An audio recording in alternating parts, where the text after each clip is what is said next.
Well, good morning, and welcome to Frankly Speaking here on WYDC TV Big Fox. I'm your host, Frank Acom, and we are broadcasting live from the Hesselson studio here on Marcus Street in Corning. I'm so glad that you've joined us because we have a lot of breaking news from yesterday. It is amazing, the news cycle under a Trump administration. We're going to be talking, of course, about Zelensky. We'll be talking about tonight's speech from the president. It's not a State of the Union, but it is a joint session of Congress. We're going to talk about that. We also have some New York State updates. But first, let's go to some, viewer comments that I either missed during yesterday's program, or they came after the program, or they came this morning. First off, why now, after 3 years, are the European countries wanting to talk peace in Ukraine? Interesting. We're going to talk a lot about Ukraine this morning. Comment from a different viewer.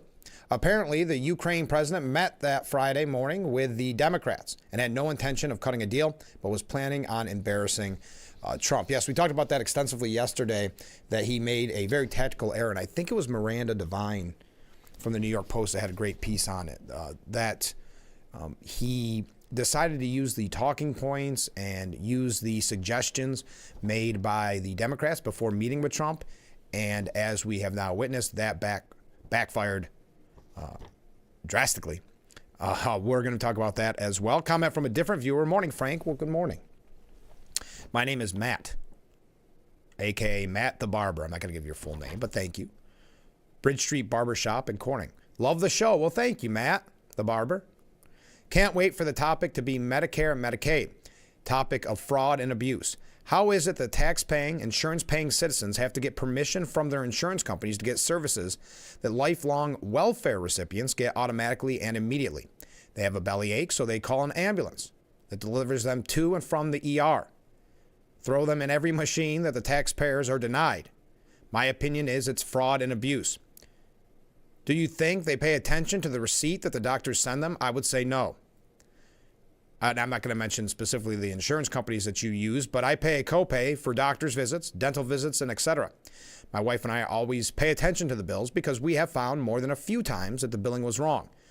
Why do we pay attention? Because even with the insurance, we have never had the insurance company pay 100%, let alone 50% in most cases. I know you're talking about Zelensky and the corrections officers, but hopefully eventually the topic of why we need Medicaid, Medicare reform comes up. I'm absolutely sure it will come up. I can even, if there's someone that you would suggest specifically to talk to, I'm trying to think if there's any local politicians that maybe would speak on this. I have a feeling this will come up extensively as we're talking Doge cuts and the like. I know they are using the media, and this is so typical. We knew this would happen. The scare tactics that the Doge is going to go after your Social Security benefits. I'm sure there'll be talks about Medicare, Medicaid after that as well. So we will focus on that, as you so rightfully put, that there has been so many major issues that has maybe been overlooked. We'll try to cover that more in the future. So thank you for the nice statement, Matt the Barber. I'm sorry I missed that yesterday.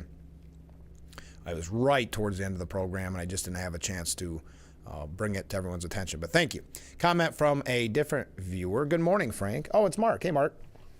Tariffs, tariffs, tariffs. They started at midnight. Let's see what happens. I did see on the news that they are going to build a massive computer chip factory in the U.S. It's going to produce 6,000 jobs. Mark, thanks for your help, because that's all our stories to start off the hour. Trump's stiff new tariffs on Canada, Mexico, and China took effect at midnight. New tariffs went into effect today as part of President Trump's efforts to use trade measures to halt the flow of fentanyl into America.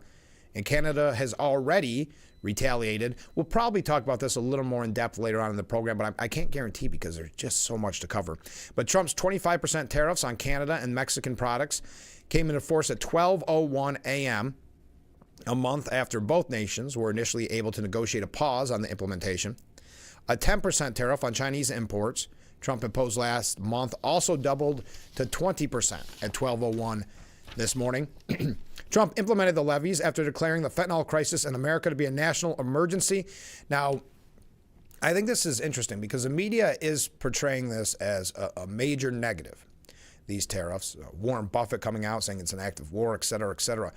But so many people, tragically, in this country have had some dealing with fentanyl.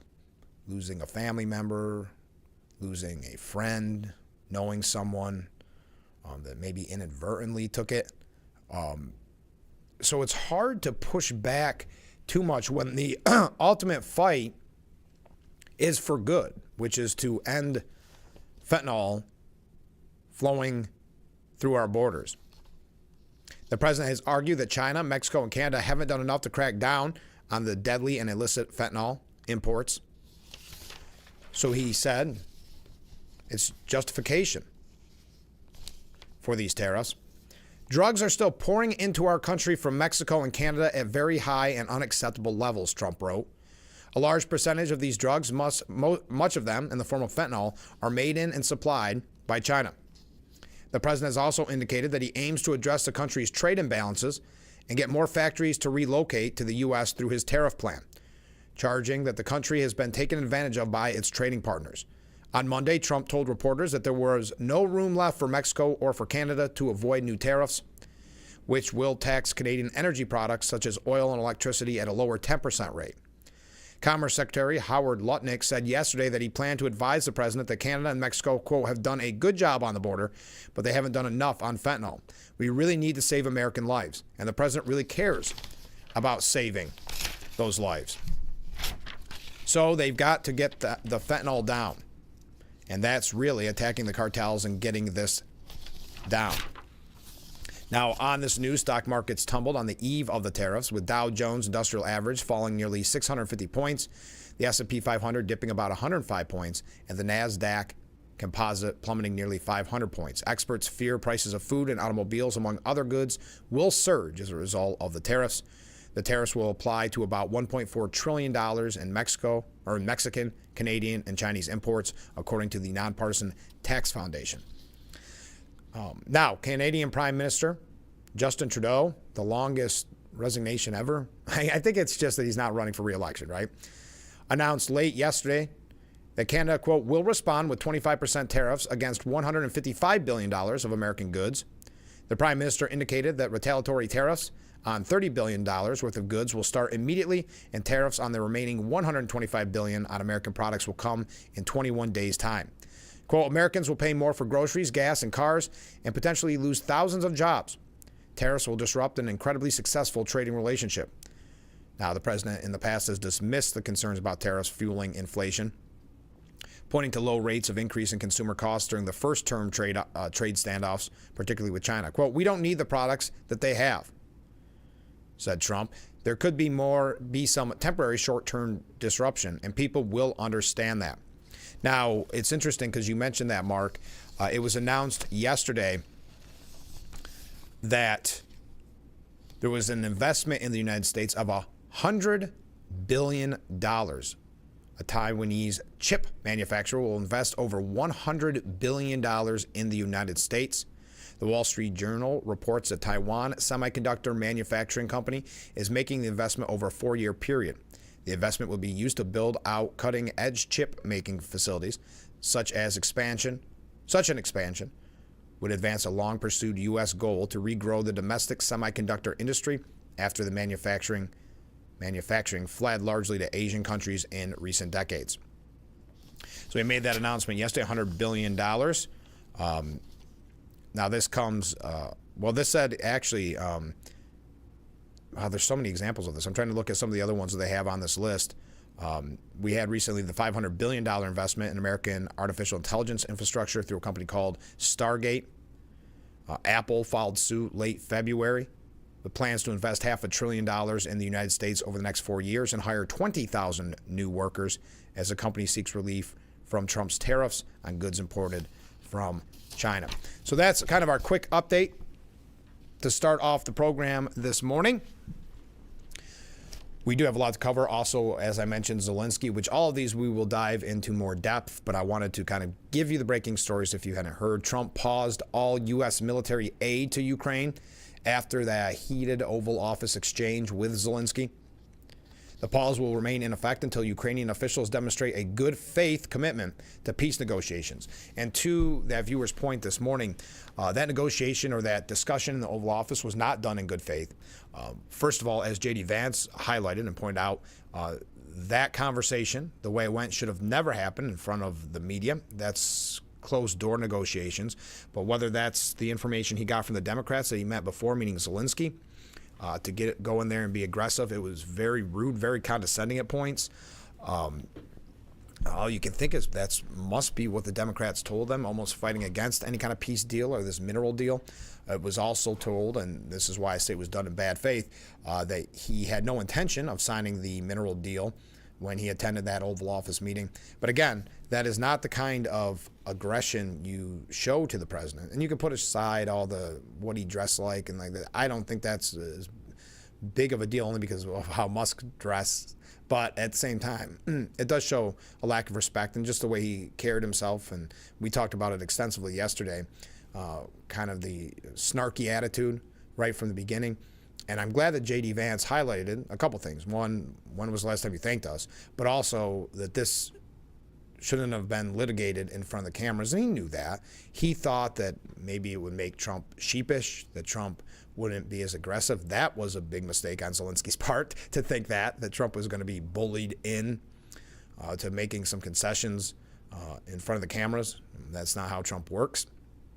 But Zelensky may have been told by the Democrats that he wouldn't dare go against Ukraine, or maybe if you want to think in kind of dirty politics ways, did they encourage him to do this so that then they can run with the story that Trump is Putin's puppet, that if he didn't give in to everything that Ukraine demanded, that they could label him Putin's puppet? Because let's face it, they thought that was going to be a winning strategy before, the whole Russia hoax idea. I think many believe that has been played out, that it is cliche at this point. But you've got to think of it from all sides. Was this done intentionally by Democrats feeding Zelensky talking points and ways to behave in a way that could not only backfire on Zelensky, but also portray Trump as some type of, like I keep saying, but a puppet for Putin? An official in the White House said the president has made it clear that he is focused on peace. We need our partners to be committed to that goal as well. We are pausing and reviewing our aid to ensure that it is contributing to a solution. The official noted that the temporary pause is a direct response to Zelensky's conduct over the last week. Trump has ordered Defense Secretary Pete Hegseth to execute the directive, which will halt the shipment of all U.S. military equipment not already in Ukraine, including weapons in Europe that were headed toward the war-torn country. This is not permanent termination of aid. It's a pause, a Trump administration official told Fox News. The orders are going out right now. The official noted that the temporary aid stoppage is a direct response to Zelensky's conduct again over the last week. Trump was scheduled to meet with National Security Advisor Mike Waltz and Secretary of State Marco Rubio yesterday to discuss the possibility of a freeze, which would force European allies to take over as the primary entities assisting Ukraine in its war against Russia.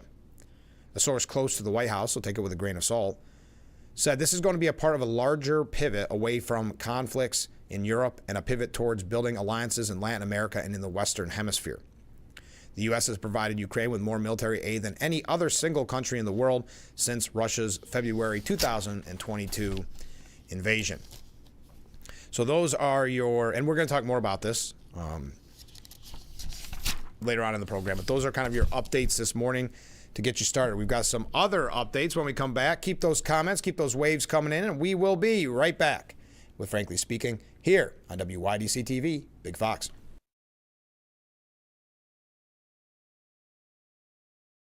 Have you been unable to work for over a year due to a mental or physical disability? Were you recently denied Social Security disability benefits? Great news. You may be eligible for money, back pay, relief. If you've been pre-qualified and diagnosed with a recognized condition that prohibits you from working, our lawyers can file a claim to get your disability benefit. Call us today and find out more. Call now, 844-617-0440. When accidents happen, you want your repair done right. bring it to Nappy's. Or if undrivable, have it towed right to us. It's your choice where to take your vehicle. Nappy's has a state-of-the-art paint booth and a new and improved repair shop. Let our friendly staff of specialists help you through the process and get it done right the first time. Commit to Nappy's, family-owned for 3 generations. Voted #1 auto body repair shop 17 times in the Twin Tiers. Thank you for your business. Insist on Nappy's Auto Body done right. Meet the dark days of winter and have a vacation from taxation with the Hesselson's Hot Tub. What better way to start or end every day than with hot water therapy and your very own Hesselson's Hot Tub. With every spa purchase, Hesselson's guarantees great customer satisfaction and the best service team in the area. Plus, with Hesselson's Vacation from Taxation sales event, free steps, free cover lifter, free music, and 0% interest-free financing. Ask about Hesselson's chemical auto ship program and save even more. Stop in today and see why after 70 years it's still fun to poke in the corners at Hesselson's. With styles for everyone and prices you can afford, Raymore and Flanigan makes it easy to create a home you love. And now, during the Buy More, Save More sale, you're in charge of the savings. Get 10, 15, or even 20% off your purchases. The more you buy, the more you save. Prefer to spread out your payments? Take advantage of no-fee, no-interest financing for 72 months, with delivery in 3 days or less. Shop the Buy More, Save More sale at Raymore and Flanigan and come home to comfort.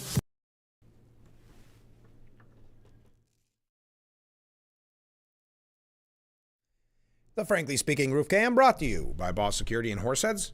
Contact them today for all your business and home security needs. Welcome back as we broadcast live from the Hesselson studio here on Market Street in Corning. We've got a couple other updates that we want to get to, a couple other stories. We are going to dive into New York State issues kind of quickly. No real updates on the corrections officer strike. I know that today there is, and I know they were still many people out there at the strike. And I know today many are traveling to Albany to meet at the Capitol for that rally for the corrections officers. But remember last week when we had the story about Joe Wilson introducing the idea of putting, number one, having a $250 bill. Number two, putting Donald Trump's face on that $250 bill.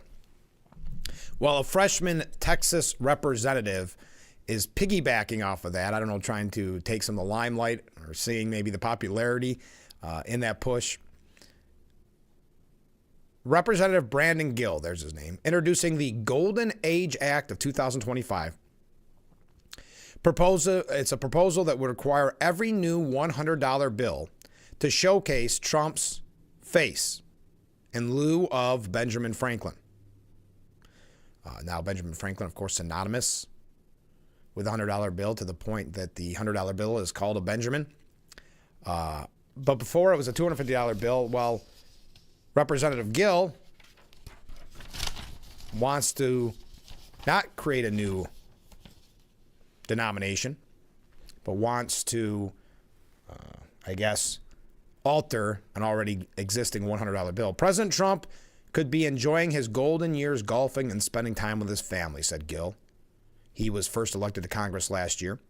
Instead, he took a bullet for this country and is now working overtime to secure our border, fix our uneven trade relationship with the rest of the world, make America energy independent again, and put America first by ending useless foreign aid.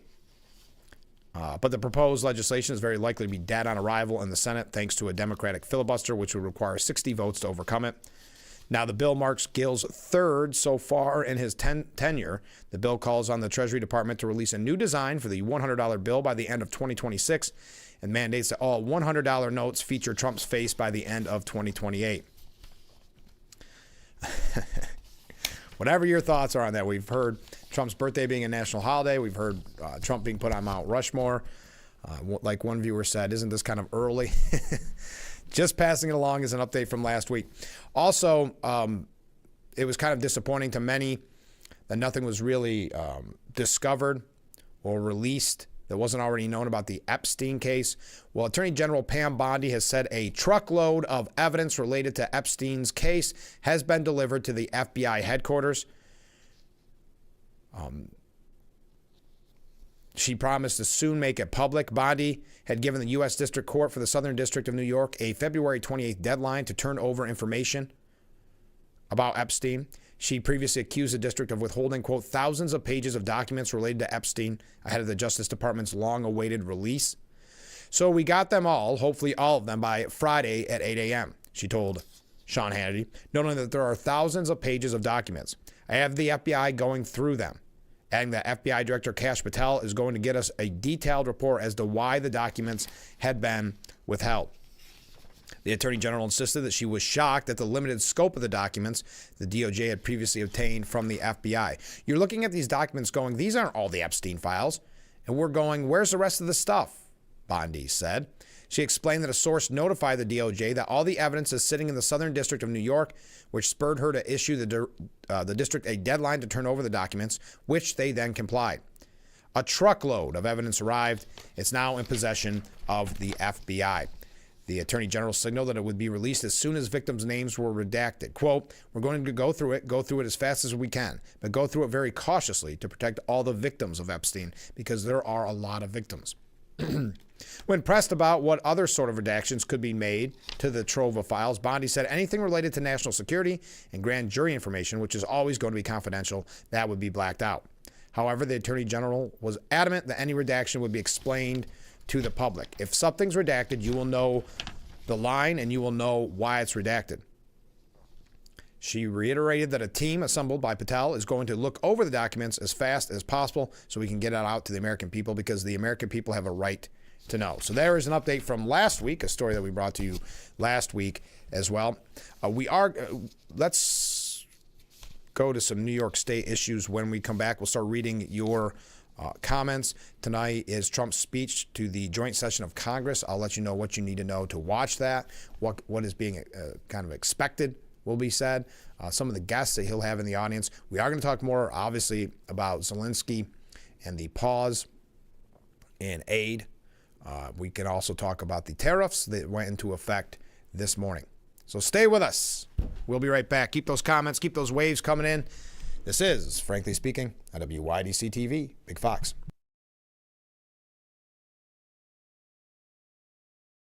Your tap water is delicious. I know, right? It's this Culligan Smart drinking water system. What do you think is going on in there? I'm smelling a touch of chlorine. Yeah, I'm detecting some PFAS. I'm also getting notes of lead. Perfection. Sending it up. Here we go. Certified to reduce more than 70 contaminants. It's like having your own team of water experts. See the smart difference at Culligan.com. This was our last chance to show who our son was. I can't say enough about pre-planning. When you are in those moments, you are not thinking clearly. We showed up for the remembrance, and we walked in, and we just, wow. It was arranged perfectly. Yeah. I certainly could not have done that in that moment. So to have those pre-conversations, it's really important. Visit carpentersphillipsflint.com to learn more about our family-owned funeral homes. Evidence to buy certified pre-owned vehicles at Chilson Wilcox Chrysler Dodge Jeep Ram. 7-year or 100,000-mile powertrain limited warranty. 3 months or 3,000-mile maximum care coverage. Carfax Vehicle History Report. Car rental allowance. 24-hour roadside assistance. 125-point vehicle inspection. 3 months Sirius XM radio. Chilson Wilcox, selling cars a different way, the right way. The smooth taste of Bradley Street Coffee. The aroma alone can transport you to your happy place. So why not share the feeling? Pick up a multi-pack and share the bold, distinctive taste of Bradley Street Coffee. Exclusively at Quick Fill. The Sports app isn't just any sports app. Touchdown! Your teams, your highlights, your scores. Get more of what you want. To the end zone! Stream your teams live. It's free with your pay TV subscription. Our beautiful view of historic Market Street. Brought to you by Boss Security. Contact them today for all your business and home security needs. Welcome back as we broadcast live from the Hesselson studio on said Market Street in Corning. Yes, if you are just joining us, the tariffs went into effect at 12:01 this morning. The new tariffs on Canada, Mexico, and China. A couple comments from viewers. Mark writes, the war in Ukraine is kind of senseless. It's like me going against Andre the Giant. And on the other hand, we took land from Mexico years back, and how are we any better than Russia? Thank you, Mark. Comment from a different viewer. I would be interested to know if Trump and Vance knew in advance if Zelensky had met with the Democrats before the meeting. If not, he needs to know why. I agree. I don't know if that was public knowledge. I'm not sure. I would think the president and J.D. Vance would know that. Did you see all the protests now against Musk and Vance? I guess it's weird that they're kind of finding these niche protests where that we heard about Vance going skiing with his family, and in that ski town, there were major protests. So now they're highlighting the Musk-Vance protests. We may get to that a little bit later on. First, as an update to a story we bring, unfortunately, to you too often, which is the anti-Semitic protests on college campuses. Well, the Trump administration threatened yesterday to pull more than $50 million in government contracts with Columbia University, pointing to the Ivy League school's alleged inaction to get a handle on anti-Israel protests that have targeted Jewish students. Federal officials announced that they were considering placing stop work orders on $51.4 million worth of contracts and reviewing more than $5 billion in federal grant commitments tied to the New York City University. And this is to ensure that the rights of the Jewish students are being met. Anti-Semitism, like racism, is a spiritual and moral malady that sickens society and kills people with lethalities comparable to history's most deadly plagues, said Robert F. Kennedy Jr. in a statement. He continued. Oh, well, let me continue. The looming warning to the school is part of an ongoing investigation into possible civil rights violations and comes after President Trump formed the task force to combat anti-Semitism when he got into office in January to fight against vile hate being carried out on college campuses. And we've brought so many stories to you of that vile hate, that anti-Israel, anti-American, anti-police protests that have sprung up. Columbia, unfortunately, is not the only one. We've seen it in our backyard at Cornell and elsewhere. Columbia said it was reviewing the federal government's message and hoped to work with the White House to fight anti-Semitism. Quote, Columbia is fully committed to combating anti-Semitism and all forms of discrimination, and we are resolute that calling for, promoting, or glorifying violence or terror has no place at our university.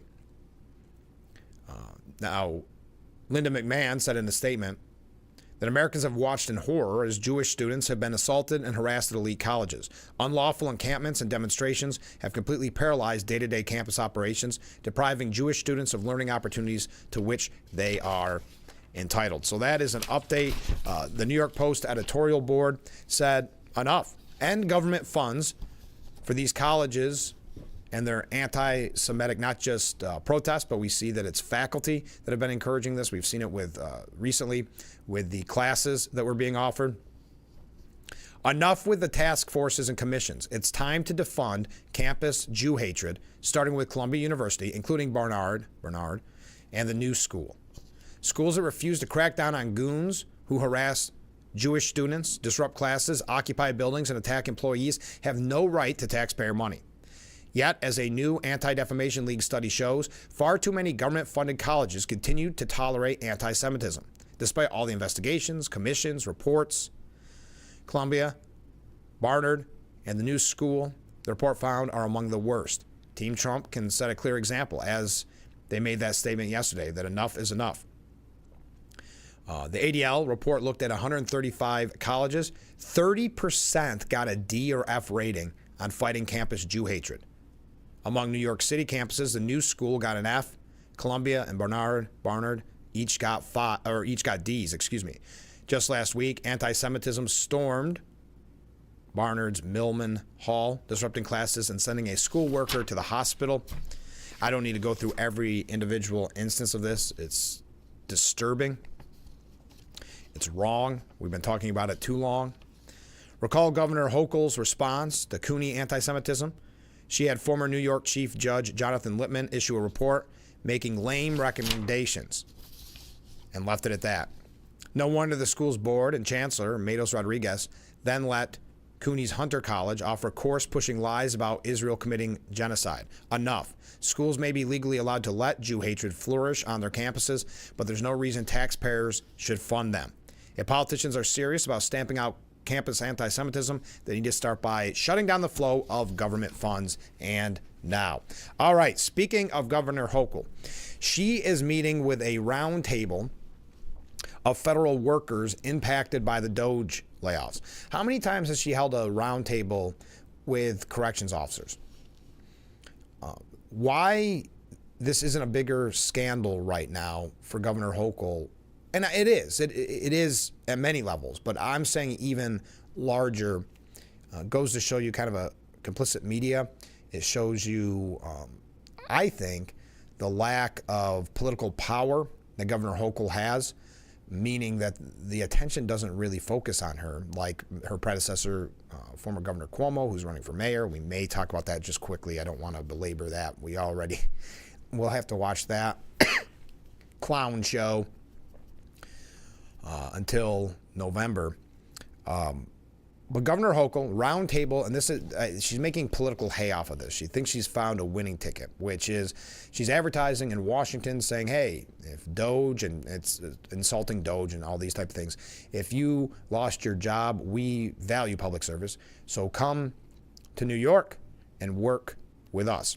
So now she is meeting with federal workers impacted by the Doge layoffs. This coming from WABC out of New York City.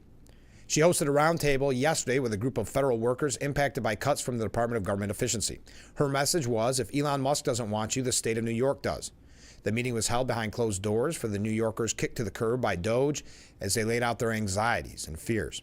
Hochul said in this time of high anxiety for these individuals, these public servants who did nothing other than stay, and many of them left the private sector because they feel so strongly about serving others. Okay. Boy, if I was a corrections officer, I'm outraged anyway, and I'm not a corrections officer. I could only imagine what you feel when you see the governor not holding a round table for the corrections officers who rightfully, out of an act of desperation because of the safety issues, walked off the job. She's not meeting with them. She met with the union, which had nothing to do with this from day one. She has not taken this seriously. She has not heeded the very simple demand of the strikers, which is repeal the HALT Act, which she can do, because she is concerned, and there's a couple of reasons why she hasn't repealed it. We'll get to that in a second, but she still is fearful of the far left power brokers, if you will, in Albany. She doesn't have the fight. It's sad when you see the lack of caring for these corrections officers. They said if you did not return to the job on Monday, you'd be out of a job and you wouldn't have health insurance. So think of all those families that have been affected by Governor Hochul not holding a round table with them to discuss this issue. As a matter of fact, if you recall last week, she told a reporter she doesn't even know what the issues are that they're protesting. Doesn't even know the issues. Showing that lack of care, lack of concern, and really an overall disrespect. Just like we've seen for our law enforcement officers on the street, we have the same kind of negative attitude towards our corrections officers inside the prison. Remember, keeping us safe. We've given you the numbers a million times about how, because of the HALT Act, it was a 169% increase in inmate assaults. And I think it's 70, I should know this, we've said it a million times, 76% increase in inmate on staff assaults. 76, yes, 76. But she hasn't listened. She hasn't shown any care for that segment of the public servant population. The optics of this are so disrespectful. Never mind what you think about her idea of taking federal workers that were laid off because of Doge. Whatever your thoughts are on that, why not? I want to see the headline that says, New York Governor Kathy Hochul hosts roundtable with corrections officers impacted by the HALT Act, impacted by safety issues, impacted, for heaven's sakes, by this, I can't even believe, lawful amount of overtime, forced overtime that these corrections guards have had to put up with. Sometimes 24 hours, 36 hours. You think of the safety impact of that. We all know we're not running at 100% when we've been up 24 hours, let alone with a high-stress job where people around you are looking to harm you in some way. So again, Governor Hochul has proven time and time again to not care about the corrections officers that are out on strike. So if you are a CO or if you know one, I would love to hear your thoughts. Well, ones that I could read on the air about Governor Hochul meeting with the federal workers who were impacted by DOGE, not meeting with corrections officers. Now, WKBW says that there's a couple reasons why she hasn't repealed the HALT Act. When asked why Governor Hochul can't just repeal the HALT Act with an executive order, it was stated that quote, and this is that Marticello, who's head of the Corrections Officers Union, saying, in terms of the executive order, the legislature can override an executive order with 50% plus one. So therefore, there's really no change we can immediately make to the HALT Act other than to go to the legislature to make changes. So if that doesn't tell you or speak volumes to what we're dealing with when we talk about far-left politicians in Albany, I don't know what does. That if she put out an executive order saying that we have to end the HALT Act for these corrections officers' safety, that would be shot down with over 50% of the vote in the legislature. New York State leaders say that the state is poised to spend $106 million per month in response to the ongoing corrections officer strike. Already, they say the strike has cost the state $25 million, with nearly 3 dozen prisons still operating with striking workers. The state is terminating health insurance for absent, without leave corrections officers and their dependents. Hit them at their family, Governor Hochul. It's nice that she's finally tough on an issue, isn't it? Make sure that if you're going to halt something, why not halt the health insurance of the corrections officers and their families? Another slap in the face, as we've talked about so many examples of what the negativity that is focused on the corrections officers. It's maddening. State leaders say only a handful, less than 10 CEOs, have been terminated. Department of Homeland Security and Emergency Services Commissioner Jackie Bray says that they were AWOL for 10 workdays and missed the 11th shift. Missing the 11th shift is what prompted the termination. So about less than 10 corrections officers have been laid off at this point, but terminating the health insurance. Now, officers are on strike over safety issues, as you are well aware. They do not feel working conditions are safe. So there is kind of an update from yesterday. We've got a couple of other New York State issues. Keep those comments, keep those waves coming in, and we'll be right back with Frankly Speaking here on WYDC TV. Big Fox, stay with us. If you or a loved one regularly used hair relaxers or straighteners and were diagnosed with uterine, ovarian, or endometrial cancer, you may be entitled to significant financial compensation. I've used hair relaxers for years. I had no idea they could cause cancer. Chemical hair relaxers and straighteners have been linked to serious conditions, including several types of cancer. If you used hair relaxers and have been diagnosed with uterine, ovarian, or endometrial cancer, call us now. There's no fee unless we win your case. Call today. Want to know why it's hard to stop a train? It's how we've invented products that reinvented our world. It's how we test as hard as the elements do. It's how we run. Aaron's Heating and Air Conditioning in Corning is now offering residential plumbing services. A local, veteran-owned and operated company with over 25 years experience. You can trust the experts at Aaron's Heating and Air Conditioning. Beat the dark days of winter and have a vacation from taxation with the Hesselson's Hot Tub. What better way to start or end every day than with hot water therapy in your very own Hesselson's Hot Tub. With every spot purchase, Hesselson's guarantees great customer satisfaction and the best service team in the area. Plus, with Hesselson's Vacation from Taxation sales event, free steps, free cover lifter, free music, and 0% interest-free financing. Ask about Hesselson's chemical auto ship program and save even more. Stop in today and see why after 70 years it's still fun to poke in the corners at Hesselson's.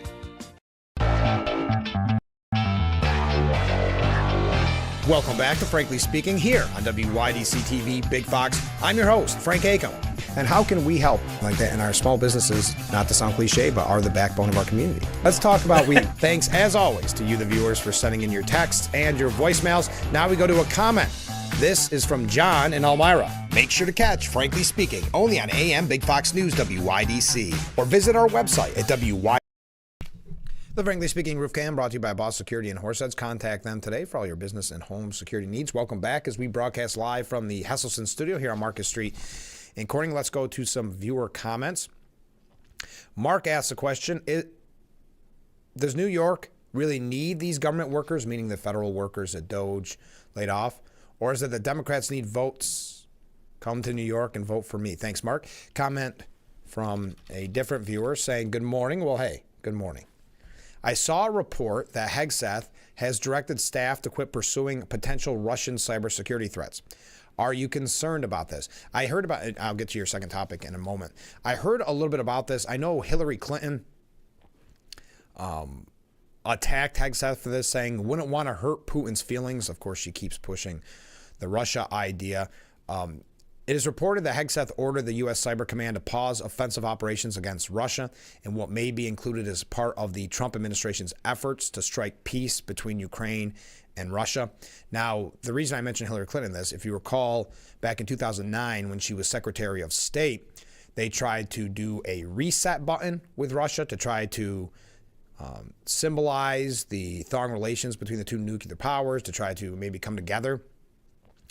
But if you recall, the stunt failed miserably. First of all, they ordered a reset button where in translation, it didn't say reset. In Russia, it actually said overload. Trump had tweeted not that long ago, does the fake news media remember when crooked Hillary Clinton, as Secretary of State, was begging Russia to be our friend with the misspelled reset button? Obama tried also, but he had zero chemistry with Putin. That's what Trump wrote quite a while ago. Well, in response to Clinton's post, Hegseth responded with a picture of her Russian reset button gaffe. So I don't, I'm not concerned. I don't think concerned is the right word. I think trying to find more information about it. I just heard about it yesterday. But with the typical news cycle of the Trump administration, I saw that early yesterday, I believe, and it has since gone off the radar, and it wasn't something I printed off. So I'll have to do a little more research on that and get to the bottom of the understanding of why that was done. But thank you.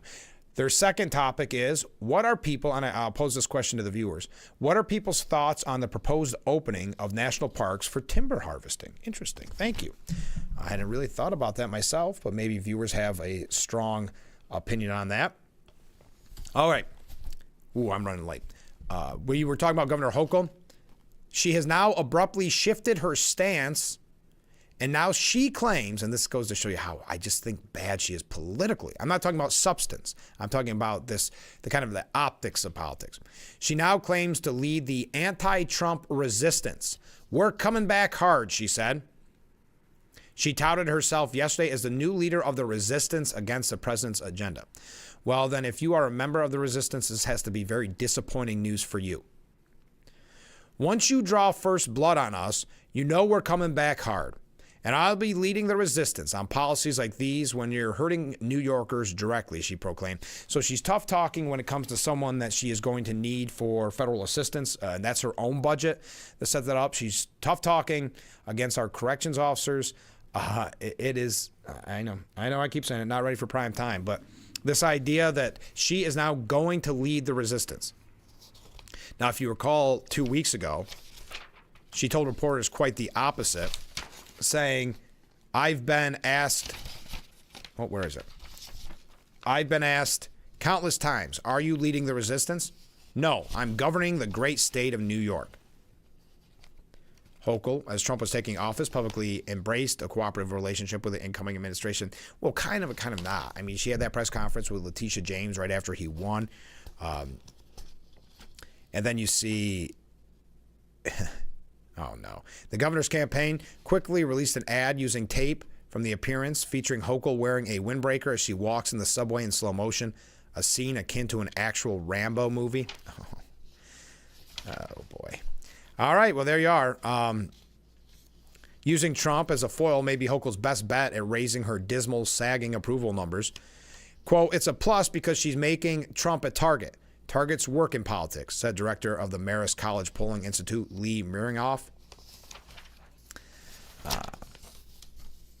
Because Hochul doesn't have a strong identity, she can find one by attacking Trump, he continued.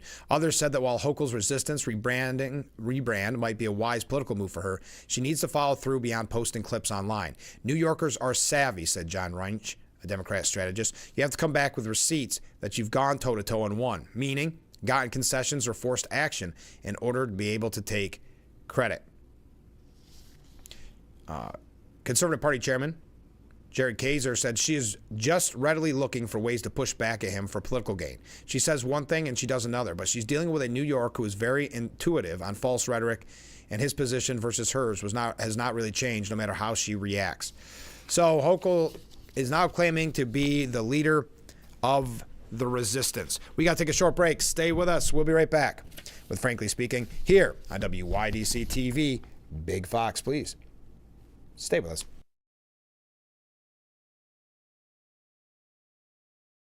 In the last 18 months, Bath Planet has given away 3 dream bathroom makeovers, and now it's your turn. It's our absolute pleasure to announce Dream Bathroom Giveaway 4. On March 3rd, one local family is going to get a dream bathroom makeover for free. Whether you want a tub to lounge or a walk-in shower for accessibility, Bath Planet is excited to give away our 4th free bathroom makeover. Enter now by scanning the QR code or stopping by either of our 2 locations. I invite you to discover what makes our school community so special, including the fact that everything, top-notch education, housing, healthcare, food, clothing, technology, and much more is provided to our students at no cost to our families. This is thanks to the generosity of our founders, chocolate maker Milton S. Hershey and his wife, Catherine.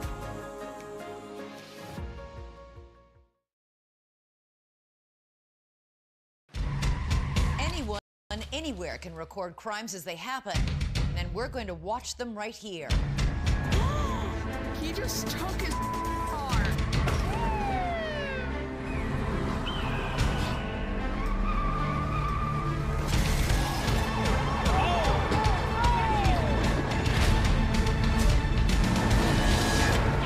With cameras everywhere, you can run, but you can't hide. Watch iCrime. The Frankly Speaking Roof Cam brought to you by Boss Security in Horseheads. Contact them today for all your business and home security needs. Welcome back as we broadcast live from the Hesselson studio. If you are just joining us this morning, the Trump tariffs started 12:01 this morning. The tariffs on Canada, Mexico, and China have taken effect. All right, comments from viewers. Is Hochul out of her mind leading a resistance against Trump? Well, I guess she will get no government aid. Yes, in her budget, she based a very significant portion of her budget on federal aid. But she doesn't have the political power to be the leader of the resistance. I mean, it's laughable. Outside of New York, who knows who Governor Hochul is what I'm trying to say. She doesn't carry the weight that Cuomo did, or past governors for that matter. She acts like someone that was put in that position and was never really intended to have that position. Comment from a different viewer. Politicians like Hochul are the reason Trump is in the White House. That's a good point. Politicians like Hochul will give New York State a Republican governor. The people are watching. Thank you very much. Quickly on Cuomo, I don't want to talk too much about Cuomo, but it's worth mentioning that New York Democrats have remained silent as he jumps in the mayoral race. You're not hearing from the big names in the Democrat Party in New York, Gillibrand, the like, Chuck Schumer, Christian Gillibrand, who originally, they both called for him to resign back in 2021, did not respond to a request for comment. Hakeem Jeffries as well did not respond to a comment. Oh, Hakeem Jeffries. Oh, my goodness. Well, okay, I'm going to get to Hakeem Jeffries in a second. But Cuomo has a message for national Democrats. According to Lisa Lehrer at the New York Times, she believes he's more or less running this campaign to also be a voice in the Democrat Party that lost in such a huge landslide, attacking the Democrat Party's leadership as he declared his candidacy to run the nation's largest city. He clearly had a wider audience and his own ambitions in mind. As he kicked off his bid, the digs against the leadership of his party amounted to an effort to insert himself into a more abstract but nonetheless urgent debate over the future of the National Democrat Party.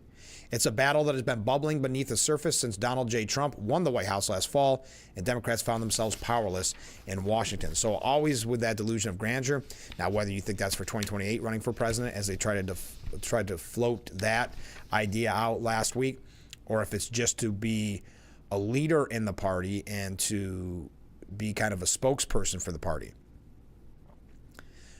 When it comes to New York City, Mr. Cuomo seemed to hope that the president would let bygones be bygones to form a new relationship. He is clearly hoping that the city's voters will do the same. I just mentioned Hakeem Jeffries quickly before we go to our last break of this hour.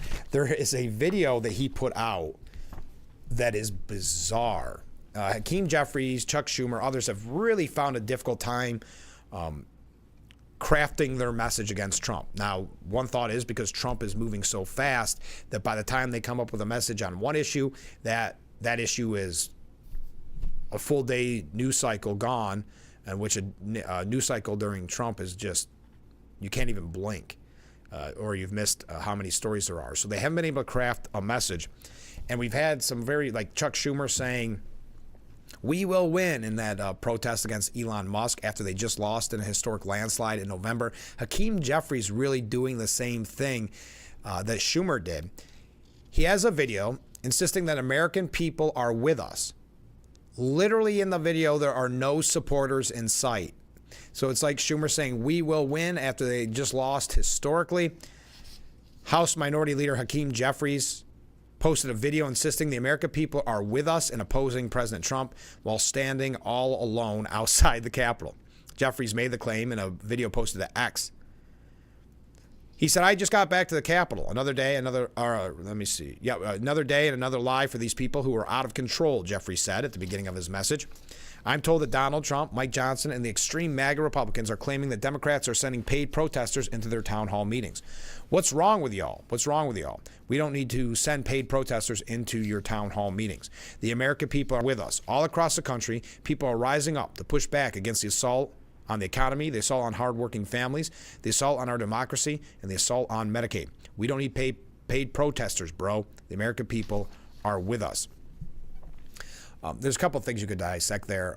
Even if, put aside paid protesters, the reason why they are calling for so many town hall meetings in red districts is so that, of course, groups, maybe they're not paid, but the groups of activists like the resistance that Governor Hochul is speaking of, they can go to these town halls and then, and you've seen the headlines already, red state congressman confronted by his constituents, and then they can present it as what Hakeem Jeffries is saying here, that the American people are with them and not with Trump. It's to ignore what happened in November. But as one journalist said, which genius decided to film a video where House Democrat leader Hakeem Jeffries says the American people are with him and his colleagues while standing completely alone in front of the Capitol? I'm not saying he needed to film this in front of a massive crowd, but who in his comms or advance team thought it was a good idea to stage this in front of a building full of deeply unpopular politicians instead of going with a tight, controlled shot at his desk? That's a very good point. Anyway, do you believe Hakeem Jeffries to be correct here? Some are saying that he is gaslighting the public in the video. There are literally 0 people with Hakeem Jeffries in the video where he says the American people are with us. One person joked that the video needs cricket sound effects. Bad optics, bad politics there, folks. But these ideas of holding these town halls for that exact reason, so that they can get their PR campaign, they can push it to the media, get some videotape of very rudely shouting down their congressperson about Musk and about Vance, about Russia, then send it to the CNNs of the world where they can say, are conservatives turning on Trump? We've got some other... Wow, we got a lot of stories we got to get to. All right, stay with us. Keep those comments coming in. Keep those waves coming in. We're having a good time this morning. Your thoughts on the tariffs, which took effect at 12:01 this morning. Your thoughts on Zelensky and what's unfolded in the last few days. Trump has temporarily paused aid to Ukraine. We can talk about that as well. I've got a weird story to wrap up the first hour, frankly speaking. So stay with us. This is, well, as I said, frankly speaking, at WYDC TV. Big Fox, stay with us.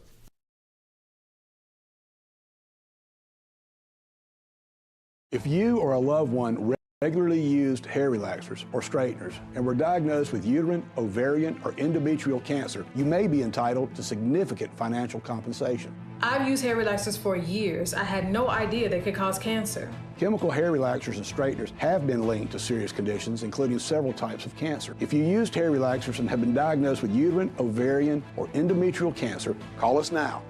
There's no fee unless we win your case. Call today.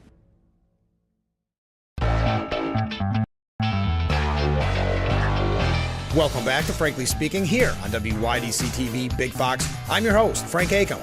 And how can we help like that in our small businesses, not to sound cliche, but are the backbone of our community? Let's talk about Thanks, as always, to you, the viewers, for sending in your texts and your voicemails. Now we go to a comment. This is from John in Elmira. Make sure to catch Frankly Speaking only on AM Big Fox News WYDC or visit our website at WYDCTV.com. The Big's website is here now. WYDCTV.com. Local and national news that keeps you informed and involved. WYDCTV.com. Today's weather, up to date and in your town. WYDCTV.com. Sports news, local events, and health stories that affect you. WYDCTV.com. The Big Fox website. Your news here now. WYDCTV.com. The Frankly Speaking Roof Cam, brought to you by Boss Security and Horseheads. Contact them today for all your business and home security needs. Welcome back. We're broadcasting live from the Hasselson studio. Let's go to a couple comments and then one crazy story before we wrap up hour number one. From a viewer regarding Jeffries, that's Hakeem Jeffries, standing alone. Sometimes what is not said speaks louder than words. Very good point. Ken writes in, I worry about Jeffries. I fear that he is going to hurt himself. Every time I see him talk, his arms and hands are flailing around uncontrollably. He's going to dislocate something. Well, I'm sure Mr. Jeffries thanks you for your concern, Ken, but I know that was a weird video too. Not sure who told him that. Okay, let's end on this. I printed this out. This happened right after, or was brought to my attention right after the show. I knew it would get lost in the news cycle. Not probably what you would call the biggest story, but something just to end on a perhaps lighter note. Do you remember the name Tim Walz? The failed Democratic vice presidential nominee? He was asked if he would consider running for president in 2028. Despite the crushing 2024 loss with Kamala Harris. And we saw how poorly he did in that debate against J.D. Vance, how uncomfortable he was, how awkward he was. Just, he labeled everybody else weird, and we saw who the actual weird one was, especially in that debate, which was Tim Walz. Well, he was asked, would you consider running for president in 2028? Quote, if I think I could offer something, I would certainly consider that. The Minnesota governor told the New Yorker Radio Hour on Sunday. I'm also, though, not arrogant enough to believe there's a lot of people that can do this. But if the circumstances are right and he feels he has the right skill set for the moment, I'll do it, he confirmed confidently. Push for a more definitive answer. He said, I'll do whatever it takes. How about ending on that note? That Tim Walz considering, well, he would do it if there was just a gigantic movement of people pushing for him to run for president. How about that wrapping up hour number one? We got a lot to cover in hour number two, so I hope that you'll stay with us. Keep those waves, keep those comments coming in. Got a couple of things to highlight in the next hour as well locally, so we look forward to that. We are going to talk about, when we come back, Trump's speech to the joint session of Congress, which is happening tonight. It's not officially a State of the Union. It is a joint session of Congress, so we'll explain that. We've also got quite a few things here more in depth about Zelensky, the tariffs, all of that, and much more. So please stay with us. This is Frankly Speaking on WYDC TV, Big Fox. We will be right back.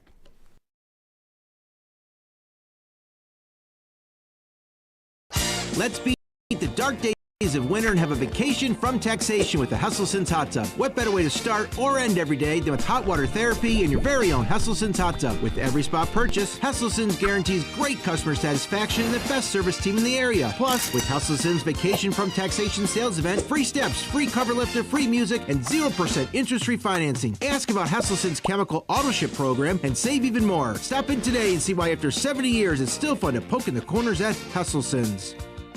If you measure lawn by the acre, mow it with the #1 selling diesel zero-turn mower series for more than 5 years. With comfort, with durability, with the Kubota ZD. ACS deck technology for improved cutting performance, responsive and durable shaft drive transmissions, hands-free hydraulic deck lift, and all-day comfort.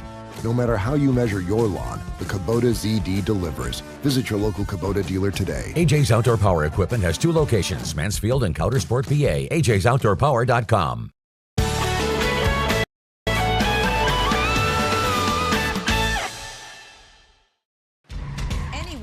anywhere can record crimes as they happen, and we're going to watch them right here. He just took his car.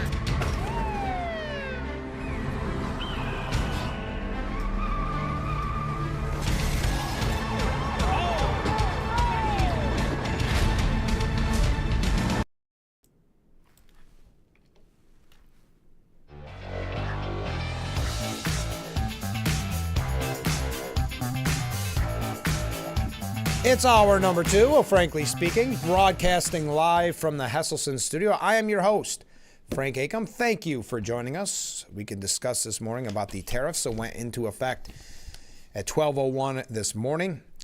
That is the 25% tariffs on Canada and Mexican products. And then China's has increased. It was originally 10%, now 20% as of 12:01 this morning. A couple of quick announcements. First of all, got to say, I'm really looking forward to it. I want to thank the Elmira Rotary Club asking me to speak this morning. How appropriate on the same day that Trump is going to hold a speech for the joint session of Congress. I think they'll both be as exciting, as important historically. But no, looking forward to anybody that watches this program from the Elmira Rotary Club. We'll see you this afternoon. Looking forward to that. But I also wanted to highlight, I mentioned this earlier, probably about a little less than a month ago, maybe a month ago now. It's hard to keep track. But I had so many people telling me how they're looking forward to this event. So I wanted to make sure that I promoted it again, just so you can mark your calendar. You still have plenty of time. But the Corning Moose Lodge, number 274, is holding their second annual, let me put it up on the screen, Wienerville Party. And this is going to benefit our friends, and in full disclosure, I am the chairman of the board of the Corning Salvation Army, but our good friends of the Corning Salvation Army, we've talked extensively on this program about the good work that they do in our community, and it's a program that tries to focus as much as possible on the community. We can't thank the Corning Salvation Army enough, or the Corning Moose Lodge. Well, this is what you get. You see it right there. It's coming up not this Saturday, next Saturday. It's from 4 to 10 p.m. All you can eat hot dogs and baked potato bar, served with various toppings from 4 to 7 p.m., okay?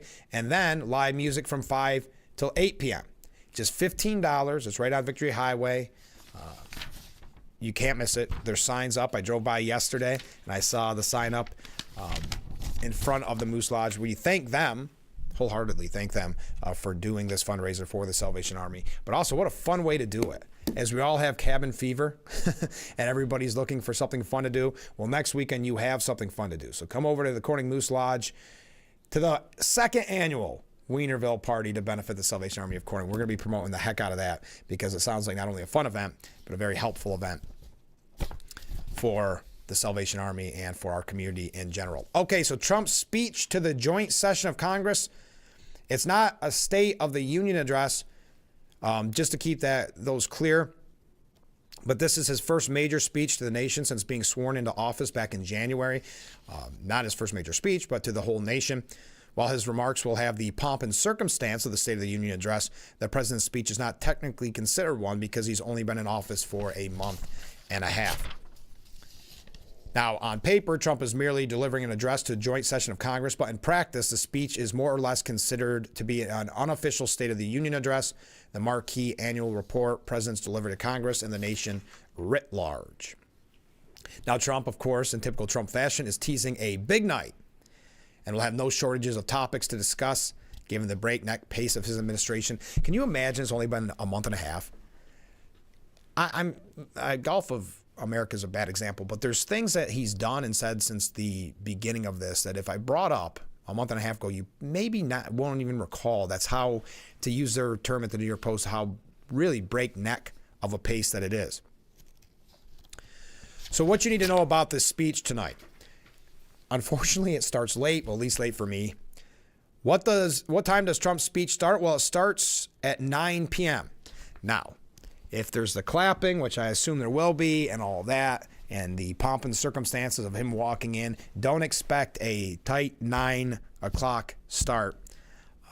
Yes, this is one of those events that will have the constant clapping and the constant sitting down of the Democrat Party. Now, most major news networks have unveiled plans to cover Trump's speech, and it will be streamed online at C-SPAN. Now, just like with the State of the Union, there is a Democrat response after the fact. Democrats have tapped Senator Elisa Slotkin from Michigan to deliver the response to Trump's speech. She won a state that Trump also managed to win in the 2024 cycle. Generally considered to be more of a moderate Democrat, Slotkin has argued that the party has struggled with messaging and didn't properly focus on the economy. Democrats have been keen on picking and choosing their battles with Trump rather than reacting to every little thing that he does. I just don't think they know how to do it because it is such a crazy speed. I think they would love to be attacking him on every issue. They just were not ready for this kind of pace because, like all of us, I mean, I know I brought up that Tim Walz story, and I said I printed it out because I knew it would be lost to history a half an hour later because Trump would have done something else. Slotkin is widely expected to pummel Trump over cost of living issues. Imagine that. That's one way they're trying to message, which is Trump hasn't been able to fix every economic issue that it took Biden 4 years to create, that he hasn't been able to fix those in a month and a half. I don't know if that's a winning strategy, but that sounds like the direction she'll be headed. Senator Bernie Sanders will be also delivering a separate response aimed at representing the more progressive faction of the movement. Now, what is it expected? And we're going to take a look at what CNN believes. But what is expected to be discussed by Trump? Well, the theme of Trump's speech will be, quote, renewal of the American dream. The president is expected to follow the classic playbook of boasting about his accomplishments thus far while laying out the broad sketches of his agenda. Trump will likely touch on his efforts to end the Israel-Hamas war and the war in Ukraine. He will also likely crow about his economic achievements and push to overhaul the federal government. It will be an American first victory lap, one person close to the White House teased, hinting it will be heavy on Trump's successful tackling of immigration issues. The president is also expected to delve into his legislative priorities. Now, currently, Republicans in Congress are working to craft his, quote, big, beautiful agenda package, as you know, which will feature beefed up border security, defense spending, and energy supply. It will also entail an extension of his 2017 tax cuts, as Republicans are trying to work in his campaign promises of no taxes on tips, overtime pay, and Social Security. Who is and isn't attending? As is customary, Speaker Johnson and Vice President J.D. Vance will be seated directly behind Trump. You know the optics of that, which means that their facial expressions, their clapping, all of that is on full display. Republicans are expecting robust attendance. Johnson has invited border czar Tom Homan, victims of crimes committed by illegal immigrants, and Noah Argamani, who was held captive by Hamas, as guests to the address. We're going to talk a little bit more about that. But Democrats are poised to have spotty attendance. Senator Chris Murphy, as well as Ron Wyden and Representative Don Bayer, are skipping the joint session. But top Democrats in Congress are expected to attend and have urged others to attend and stand up to Trump. Hakeem Jeffries, who we mentioned earlier, said it is important to have a strong, determined, and dignified Democrat presence in the chamber. The House as an institution belongs to the American people, and as their representatives, we will not be run off the block or bullied. Multiple Supreme Court justices will likely be in attendance as well, though it's not immediately clear how many or which ones. So there you go. There's a quick update. CNN went through some of the things that they expect to be addressed in this speech, and we like to give you all sides of the coin. We know CNN more left. Now, Trump wrote on social media, tomorrow night will be big. This, of course, yesterday. I will tell it like it is. So tonight's speech promises to be very entertaining. He'll try to deliver on his campaign pledges, but will there be specifics? After becoming the first Republican in 2 decades to win the popular vote, Trump now faces pressure to deliver on campaign promises like lowering prices. Isn't it difficult to take the media, well, they have no credibility, but the media seriously when they say, what has he done about prices after a month and a half? When they refused, they laughed at you if you talked about your concerns with inflation under the Biden administration. They said, you just don't get it. You're not smart enough to understand it. It was that kind of condescending manner that cost them so many votes. But you just don't understand how great the economy is.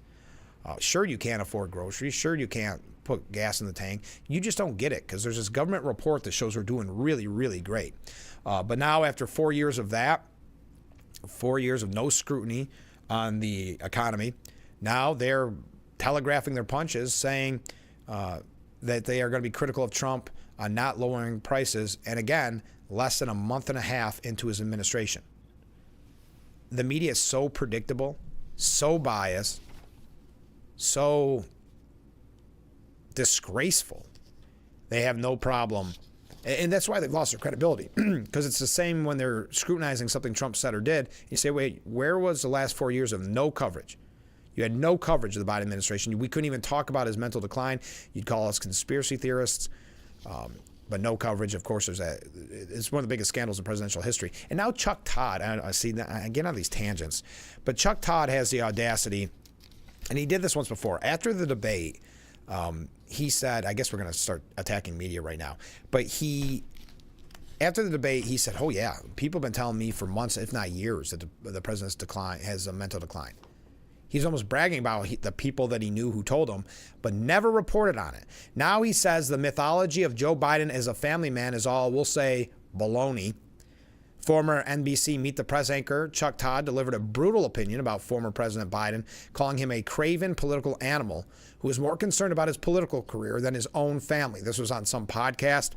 You know, Joe Biden never should have been there in the first place, right? Number one, he shouldn't have run for president in 2020.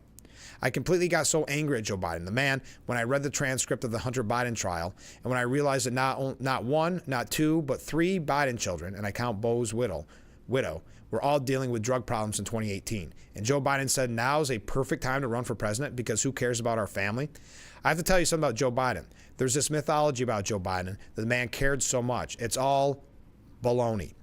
That Biden had created this myth over his 40-year career that he was an incredible family man. And instead, what he really was a craven political animal that was desperate, that considered a run for president every 4 years, that he was eligible. Isn't this nice to hear from these people now? Because for the last 4 years, of course, they were propping him up, saying he was sharp as a tack, saying there are no concerns, that he's the most empathetic president perhaps in history, that he cares more about you than any president has ever cared. He also slammed Biden for pardoning Hunter. He said Biden's blanket pardon of Hunter covering a decade, along with the president's accusations that the Justice Department unfairly targeted his son, were damaging to the country. You have the leading Democrat in America and the leading Republican in America both agreeing on one thing: the Justice Department had been politicized. That is long-term damaging. So now we're in a situation where every party is going to come in, and as they leave, everybody gets their security blanket pardon. Okay, how long do you want it? You want a 10-year window? Guess what? That's now a precedent for it, and that's what's so damaging about this decision. But no, this idea that he was the mythology of Joe Biden as a family man, all baloney, according to Chuck Todd. But again, Chuck Todd likes to, just like Jake Tapper, Chuck Todd likes to report on these things after there's no damage that can be done, just like Jake Tapper's, and I don't think too many people have faith that it's going to be a great book, but Jake Tapper writing that book about the president's mental decline and the covering up, I think it's more to protect the media, protect himself for not reporting on it when it mattered. How about that for a tangent when we're supposed to be talking about the address to Congress by Trump tonight? How am I doing? And I'm running late. Great. His party has full control of Congress, but given how fast political winds can shift in Washington, Trump's advisors have made speed their priority in pushing his agenda. Trump himself has taken a lesson from his first term. He's not waiting for the perfect moment to execute on his promises. Instead, he signs executive orders almost daily, sometimes deciding only in minutes beforehand which to sign. Also, will he explain the whiplash-inducing changes? And that's specifically Elon Musk, the world's richest man, who has emerged as one of the most visible and influential advisors to Trump, will be in the House chamber for the speech, a White House official said, and will be held up as a leading example of the swift action to change Washington. He's going to attempt to rally the GOP Congress behind his agenda. House Speaker Mike Johnson, who will sit behind Trump's left shoulder, has proven more than willing to accommodate the president's whims. A very loaded way of saying that, CNN. How much will he speak to foreign affairs? That'll be very interesting. That's a fair question. With everything happening with Ukraine, will that be a topic of tonight's speech? Again, the speech starting around 9 o'clock. They asked the question, how will Democrats respond? We mentioned that Senator Elisa Slotkin will be the rebuttal, if you will. And, of course, what everybody's waiting for, what will be the made-for-TV moments? Ever the television showman, Trump has long relied on an element of surprise for his primetime address to Congress. While the president's speechwriting team has been working on multiple drafts, aides said Monday that Trump has spent little time on the address.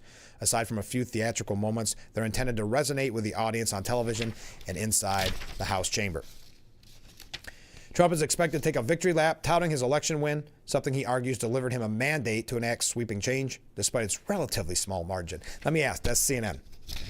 Let me ask you this before I go to break. If Harris had won in the way that Trump had won, you know, the House, the Senate, popular vote, electoral vote, would they be saying, well, it's a relatively small margin, so not really a mandate? But he'll also, CNN suggests, he'll laud one senior White House official referred to as the successes and accomplishments from the first 6 weeks in office. So do you think that same coverage would happen if Harris had won? That it would be barely a mandate. We're going to take a look at some other, wow, I got a lot of comments coming in. Sorry, I'm missing them because I went on a tangent. But when we come back, we will go to your comments and a few other things here about tonight's speech.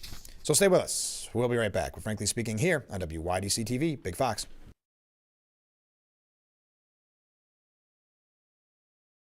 Attention, Elmeron may lead to vision loss. If you have suffered vision problems after taking Elmeron to treat bladder pain, call the Hearn Law Firm. Elmeron may be responsible for your vision problems, and you may deserve compensation for your injuries. If you took Elmeron and now have vision problems, call the Hearn Law Firm at 888-308-3866 right now. You could find out if you qualify in less than 2 minutes. Call 888-308-3866 for your free case review.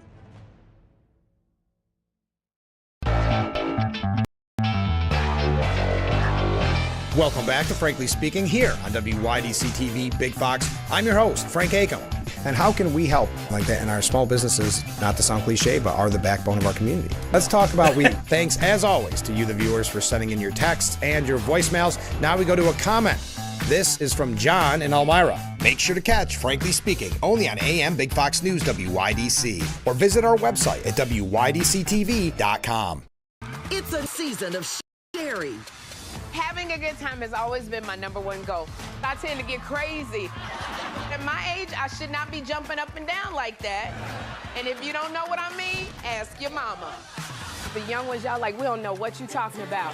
But I promise you, in 30 years, you will. It's the best time in daytime. Weekdays at 2 p.m. on Big Fox. Shell Missy face off in Why can't we watch DuckTales? Because we don't learn anything. Book Smarts versus Street Smarts. Is it working? Are you feeling motivated? Very.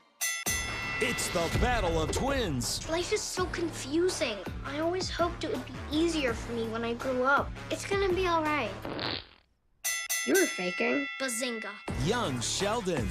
Weeknights at 6:30 on Big Fox.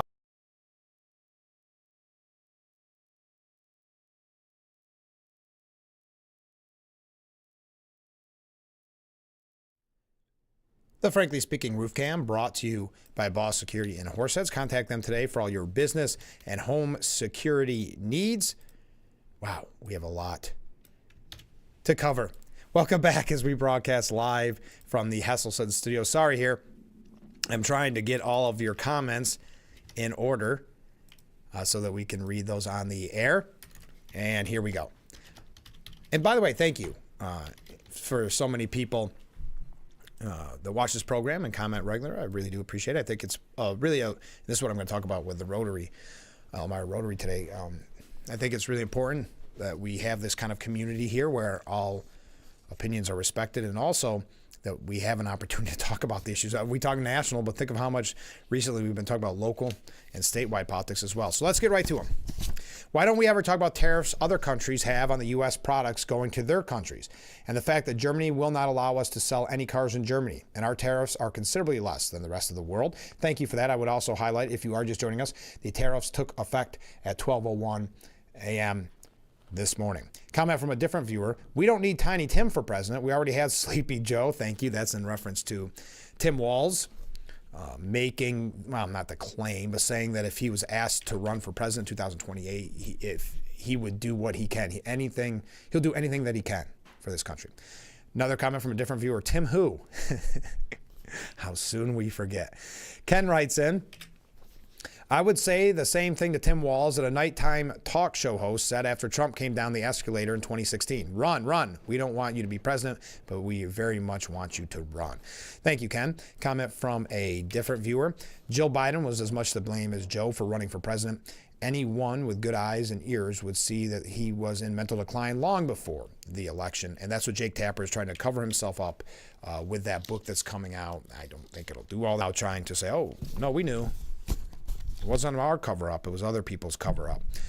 All right, this one's a little long one. I'm going to try to give it a shot, though. Inflation, this is from a viewer. Inflation and gas prices under Trump in February of 2025 are trending downward. According to recent reports, Trump's administration is working to bolster the private sector's contribution to job creation, partly by slashing regulations, extending tax cuts, and rebalancing the U.S. economy through tariff policies. The decrease, and I know this came from somewhere, if you wouldn't mind sending this in, so we can give credit. The decrease in inflation can be attributed to Trump's policies such as deregulation, which aims to remove barriers to production and encourage more output, leading to lower prices. Additionally, the administration's focus on increasing domestic oil and gas production is expected to reduce energy costs. However, some experts warn that other Trump policies, such as tariffs, could increase inflation in the long run. Nevertheless, as of February of 2025, the trend suggests that inflation and gas prices are moving downward under the Trump administration. So thank you. Thank you very much. We were talking about the speech that is the joint session speech tonight by the president, which kicks off at 9.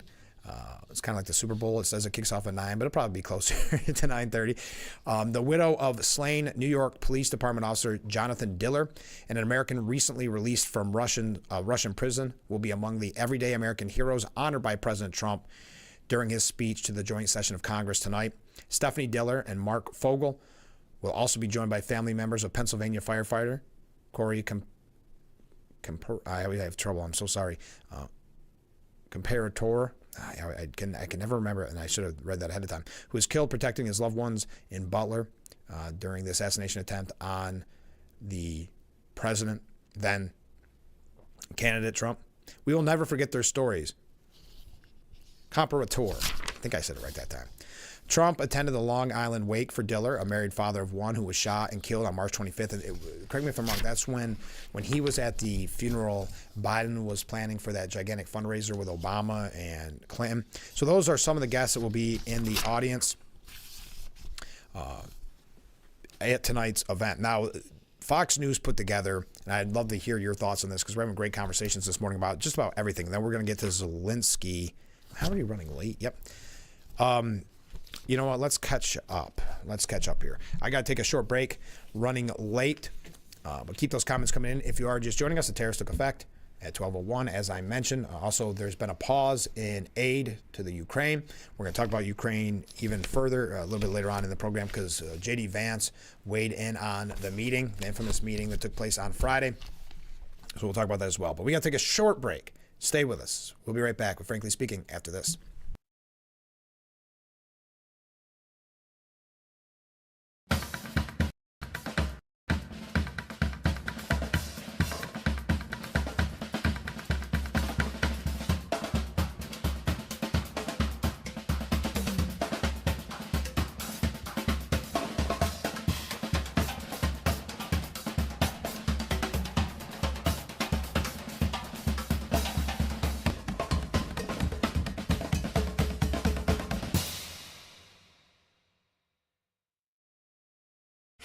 I invite you to discover what makes our school community so special, including the fact that everything, top-notch education, housing, healthcare, food, clothing, technology, and much more, is provided to our students at no cost to our families.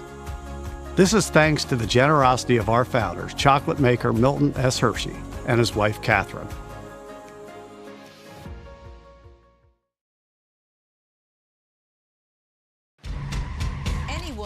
Anywhere can record crimes as they happen, and we're going to watch them right here. He just took his car.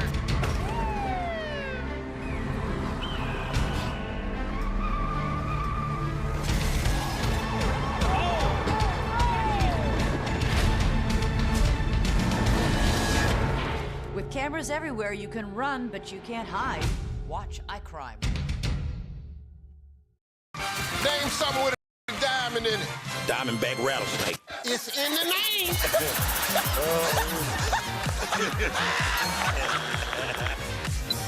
Name a low-calorie food you might make your edible underwear out of. Salmon. Watch it weeknights. Share it the next day.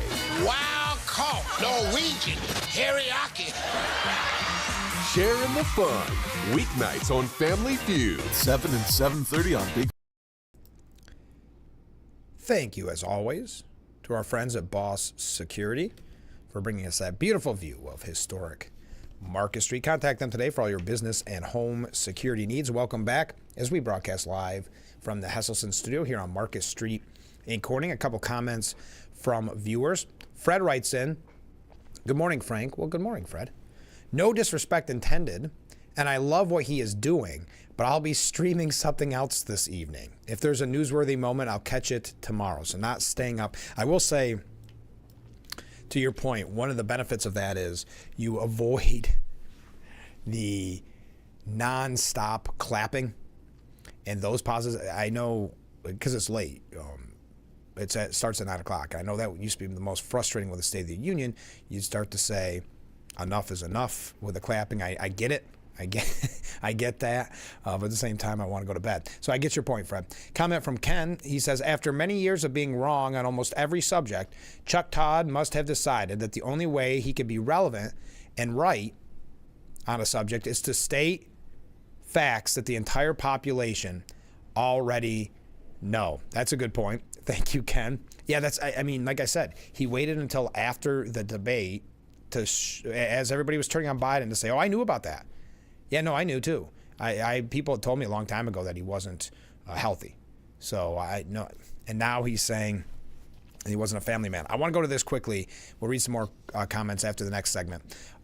Fox News put together, and this is in reference to tonight's speech, a report card on how Trump has done thus far, a year and a half in, where they asked two people. One is Rob Bluey, president and executive editor of the Daily Signal. The other is Julian Epstein, longtime Democrat operative, attorney, and former chief counsel to the House Judiciary Committee. So this is kind of interesting. On immigration, Bluey gave him a A, saying Homeland Security Secretary Kristi Noem and Border Czar Tom Homan are among the most visible members of the Trump administration. Their work is paying off. Customs and Border Protection is encountering a record low number of illegal aliens at the southern border, thanks to combinations of increased enforcement and the threat of deportation. President Trump is delivering on the promise to end illegal immigration. He'll need more resources from Congress to finish the job and finally secure the border. Epstein, again, longtime Democrat operative, gave Trump an A as well, saying promises made, promises kept. The public is strongly behind him on this, and democracies don't survive too long under the Biden open borders approach. Interesting. Honesty there.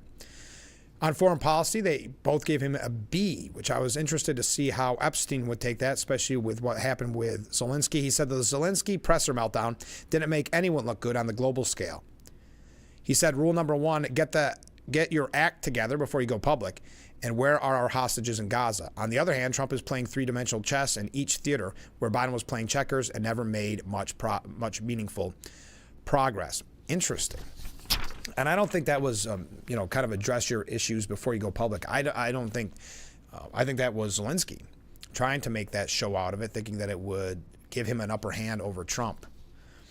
Bluey gave Trump an A+, and Epstein gave him an A on culture wars such as DEI. And finally, Doge, he gets an A from Bluey. Epstein, again, a Democrat operative, giving him a B+. Trump will have public support to rid the bureaucracy of all its flab, self-dealing, and cultural revolutionary ideology. But they're acting like they are in a breathless race against Father Time on this, when in fact, they have time to make sure they don't cut off important things like cancer research. And finally, on the economy, Bluey gives Trump a B, and Epstein as well, a B. Biden made a lot of mistakes and did a lot of dumb things. Probably the dumbest was back shelving inflation. For all of the whirlwind, we've seen very little in the way of Trump tackling inflation in the first month. This has to change. So still using the talking points that it's been a month. Where are the fix? Now let's talk about Zelensky. Vice President J.D. Vance reveals where things broke apart. And again, I think this was all set up by Zelensky, in the first place. I do think that there was just a certain sense of, there was a lack of respect. There was a certain sense of entitlement, J.D. Vance said.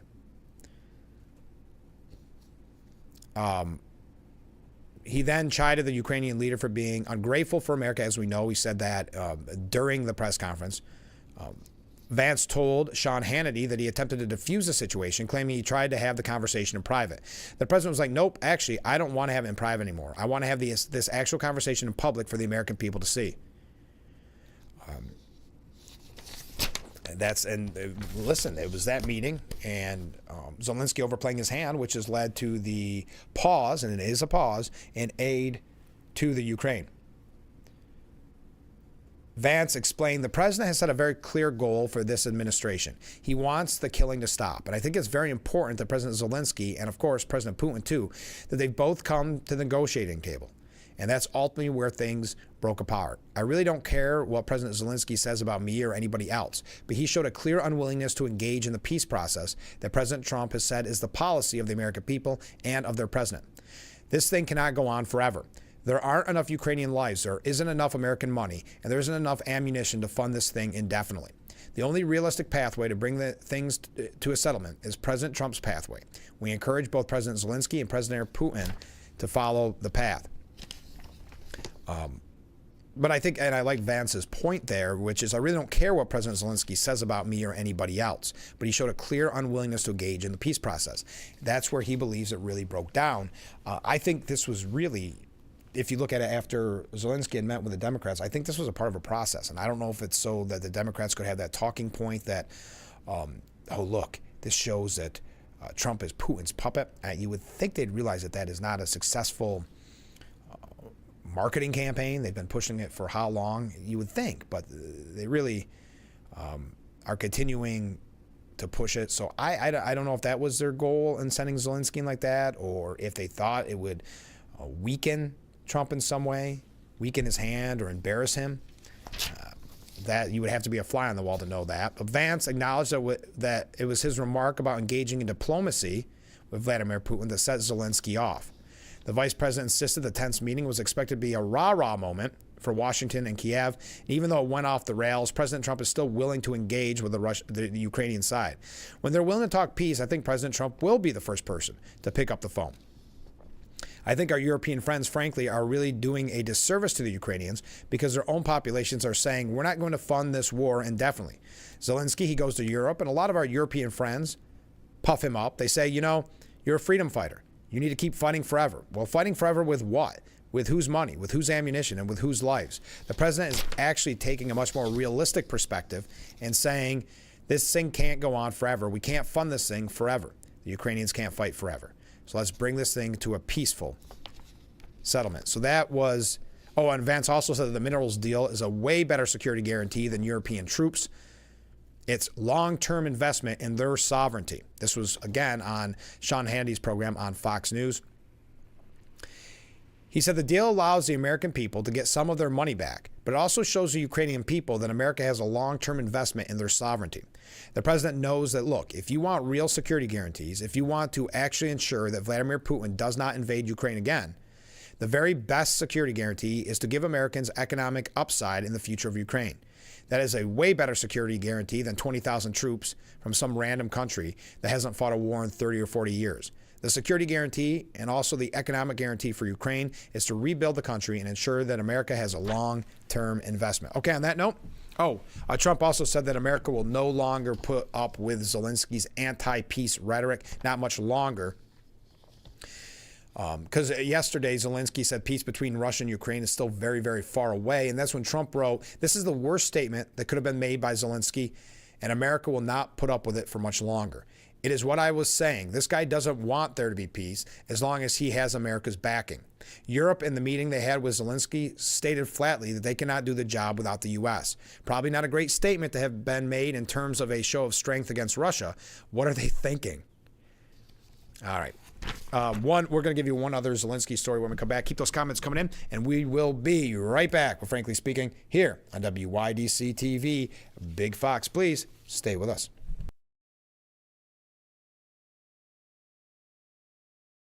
Have you been unable to work for over a year due to a mental or physical disability? Were you recently denied Social Security disability benefits? Great news. You may be eligible for money, back pay, relief. If you've been pre-qualified and diagnosed with a recognized condition that prohibits you from working, our lawyers can file a claim to get your disability benefit. Call us today and find out more. Call now, 844-617-0440. Hey. Hey, we need a change. Yeah. Remember when we talked about becoming Milton Hershey Schoolhouse parents? Well, what do you think? Did you see this? Kids, we're moving to Hershey, Pennsylvania. Will we go to school here? You'll go to a local school, but we'll be living on campus with the students whose lives we'll be helping. We'll have new friends? Yeah, we'll have a whole community to help us along the way, too. We'll have the opportunity to help others together.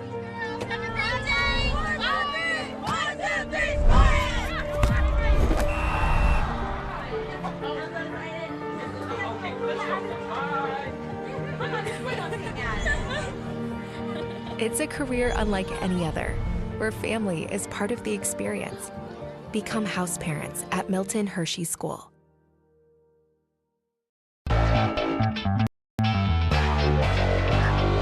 Welcome back to Frankly Speaking here on WYDC TV Big Fox. I'm your host, Frank Acom.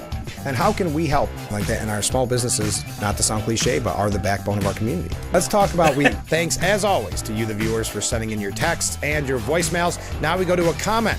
This is from John in Elmira. Make sure to catch Frankly Speaking only on AM Big Fox News WYDC or visit our website at WYDC.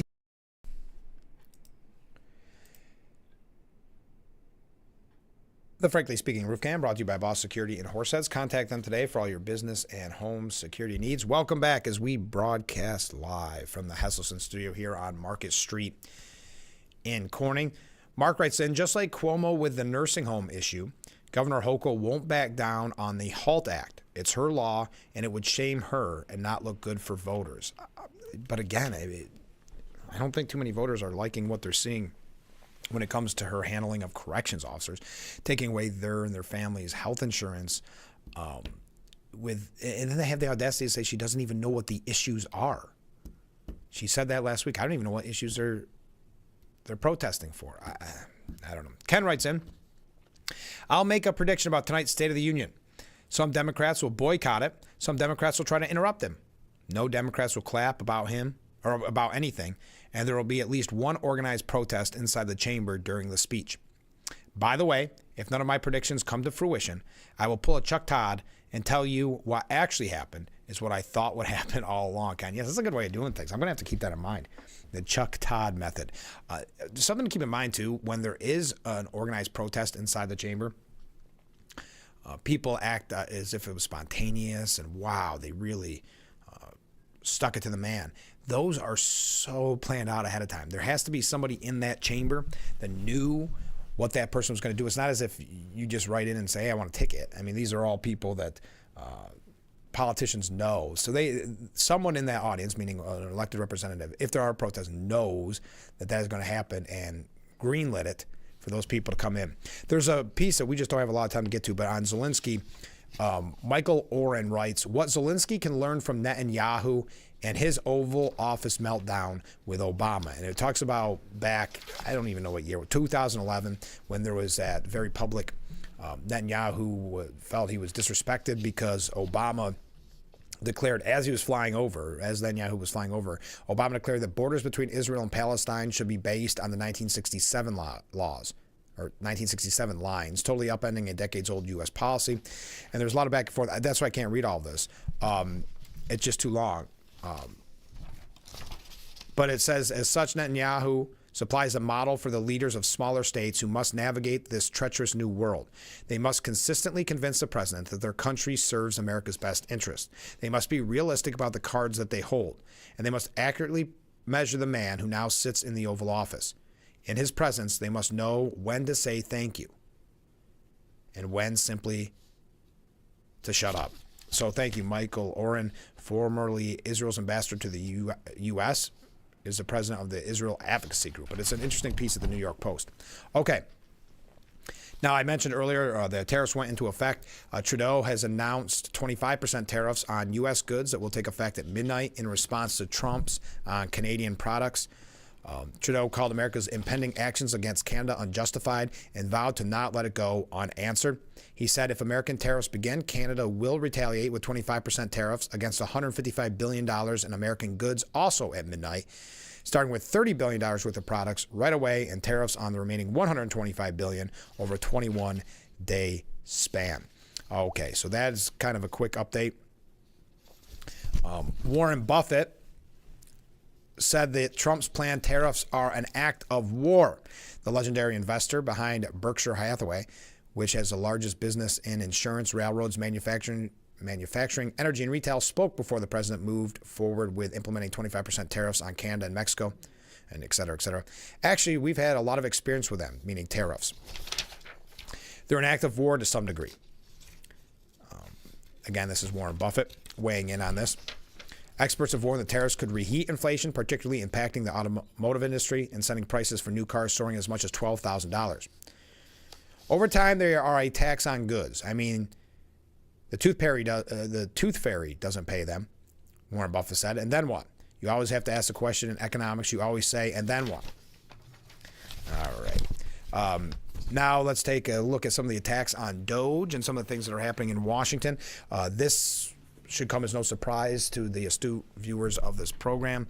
They are starting to focus in on Social Security, suggesting that Doge could upend Social Security. Social Security has never missed a payment.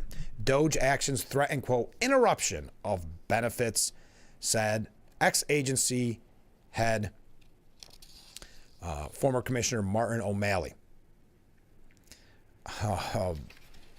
Social Security has never missed a benefit payment since the program first began sending individuals monthly benefits more than 8 decades ago. But the recent actions at the U.S. Social Security Administration by Elon Musk's so-called Department of Government Efficiency are putting monthly benefit checks for more than 72.5 million Americans at risk. That's according to former Commissioner and former Maryland Governor Martin O'Malley. You recall Martin O'Malley. This, of course, coming from CNBC. You can see the bias coming in here. Ultimately, you're going to see the system collapse and an interruption of benefits, O'Malley said. I believe you will see that within the next 30 to 90 days. Ahead of any interruptions in benefits, people should start saving now. Now, obviously, this is a political message. This is Martin O'Malley making a not an informed decision, but a political decision to go after the president and Doge. There is obviously that dislike of Doge.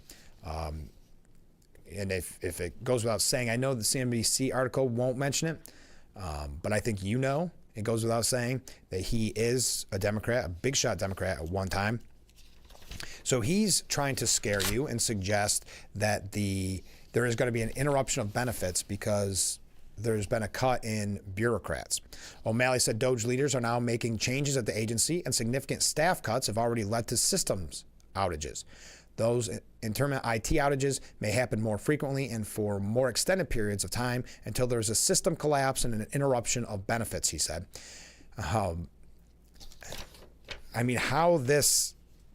He's pretty sure about it, pretty confident, isn't he? In what he's saying. Whose benefits may be most at risk? Yeah, experts say the benefits Americans rely on could be at risk based on this overhaul of the agency. The American public needs to understand that one of their major social safety nets is in dire jeopardy, said Jill Hornick, a union official at the American Federation of Government Employees. Good to see they went unbiased with this piece, isn't it? It'll take a while for the effects to be felt, but they're coming, predicting that it will happen to Social Security, and it's going to be far worse than the planned cuts to Medicaid. For people who are already receiving Social Security benefits, most of that is automated and may not be affected, she said. However, processing new claims, whether it be for retirement or disability benefits, may take longer since those cannot be processed without Social Security employees. Now, office closures may reduce access to services all May. This is what could happen, presented in a way as if it is guaranteed to happen because Democrat Martin O'Malley doesn't like Doge and made a political statement. Now, Elon Musk does call Social Security. Listen to this headline. I just got it quickly. show you the media. Elon Musk calls Social Security a Ponzi scheme as he destroys the U.S. government. The billionaire oligarch has set his sights on America's safety net. You'll see more and more of this. Of course, it's coming from a more far-left organization. But he was on, Elon Musk was on Joe Rogan's show on Friday, was released on Friday, and he did call, and I mean, by definition, it really is, Social Security a Ponzi scheme. Social Security is the biggest Ponzi scheme of all time, he told Rogan, right? So people pay in through Social Security, and the money goes out of Social Security immediately, but the obligations for Social Security is your entire retirement career. So you're paying like if you look at the future obligations of Social Security, it far exceeds the tax revenue, far. All right. We got to take a short break. We got a couple other Doge updates. We've only got about 15 minutes, so keep those comments coming in. And we'll be right back with Frankly Speaking here on WYDC TV. Big Fox, stay with us. Are you having trouble hearing your TV or listening to conversations in loud spaces? Then it might be time to consider Nano hearing aids. Don't mistake Nanos for cheap amplifiers. Nanos are FDA-registered OTC hearing aids, which means no more having to go to a doctor and spend thousands. Nano hearing aids are now offering $100 off through this special TV offer. Order right now and get 2 CIC rechargeable hearing aids for only $297. And if you're not happy, return them for a full refund.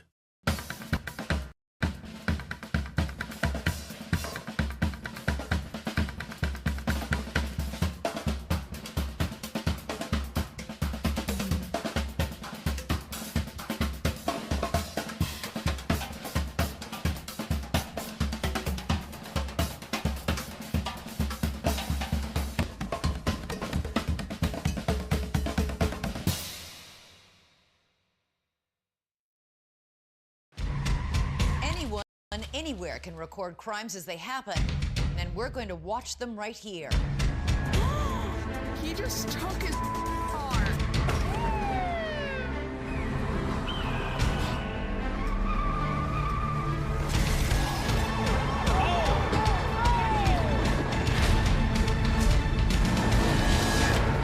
With cameras everywhere, you can run, but you can't hide.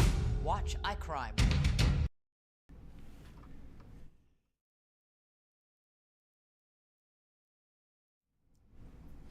The Frankly Speaking Roof Cam brought to you by Boss Security in Horseheads. Contact them today for all your business and home security needs. Welcome back as we broadcast live from the Hesselson studio on Market Street in Corning.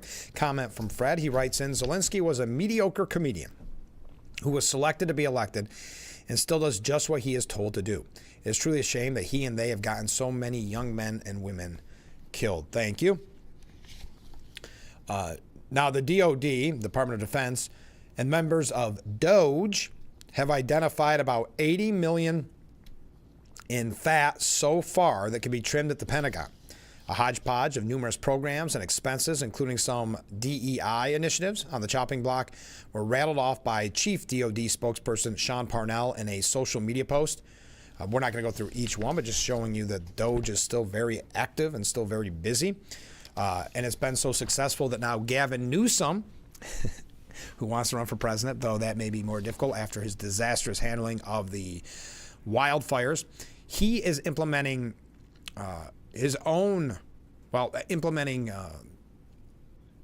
certain entities of DOGE, such as he's asking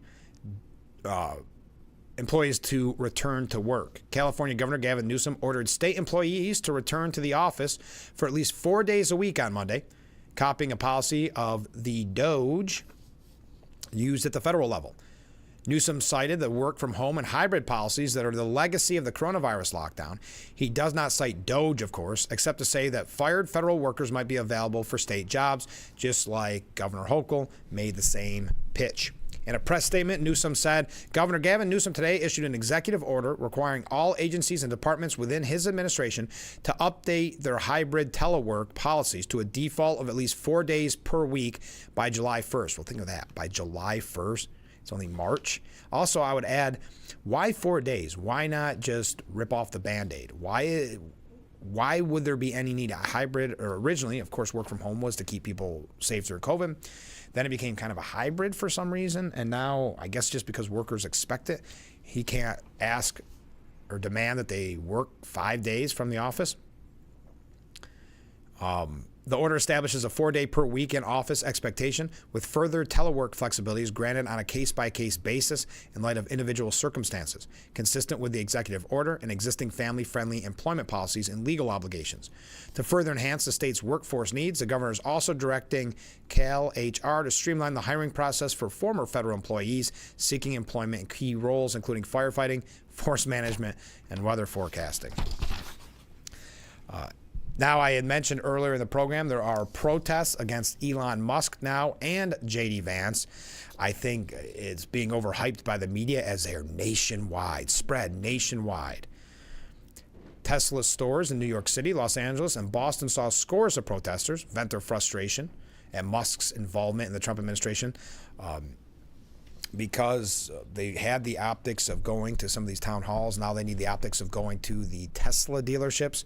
Protests have erupted nationwide against billionaire Elon Musk and Vice President J.D. Vance following Vance's confrontation, if you will, with Zelensky.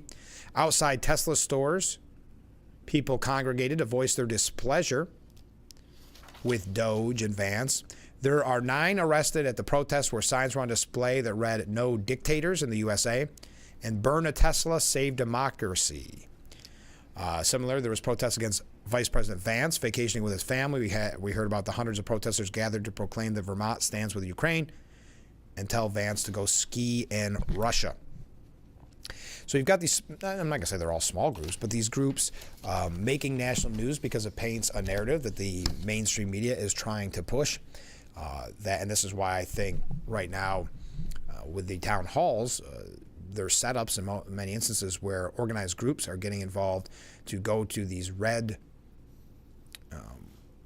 districts and then protest and the video to the media, and then they can say, look, everybody, even in a red district, his constituents or her constituents are turning against them. It's very predictable. But also, as we talk about Elon Musk, a Democrat representative has drawn criticism when she told Doge chief Elon Musk to go back to South Africa and ask what the heck he is doing in the United States. It was interesting yesterday. I was watching a video of an interview of Elon Musk with someone where he said that the Italians should stay in Italy and et cetera, et cetera. My question to Elon Musk is, what are you doing in America? Go back to South Africa. Wow, there's a lot of, well, the White House Rapid Response Team said completely unhinged. Many people saying completely unhinged. The media, we got to take a break. Get those last minute comments as we are about to wrap up today's edition of Frankly Speaking. So stay with us. We'll be right back.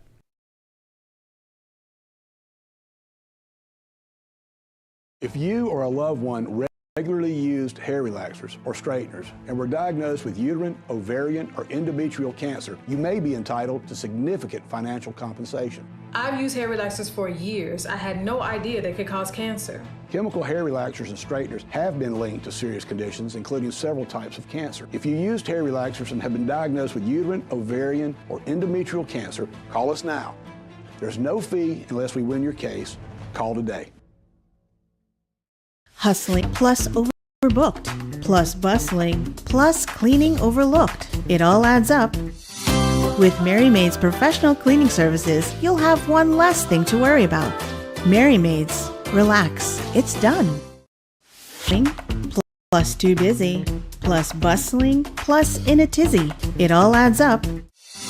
With Mary Maid's professional cleaning services, you'll have one less thing to worry about. Mary Maid's, relax, it's done.